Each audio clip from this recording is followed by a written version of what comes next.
মৌলভীবাজারের কুলাউড়ায় হঠাৎ ঝড়ে ব্যাপক ক্ষতি হয়েছে।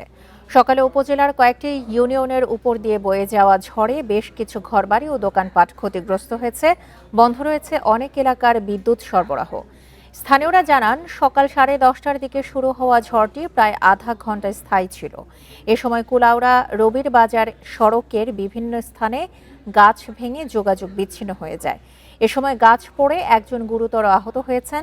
এছাড়া রাতগাঁও, টিলাগাঁও ও ব্রাহ্মণবাজার ইউনিয়নের বিভিন্ন গ্রামে বেশ কিছু ঘরবাড়ি ও দোকান ক্ষতিগ্রস্ত হয়েছে। এদিকে হবিগঞ্জে হাওরে বজ্রপাতে এক কৃষকের মৃত্যু হয়েছে, আহত হয়েছেন আরও 3 জন।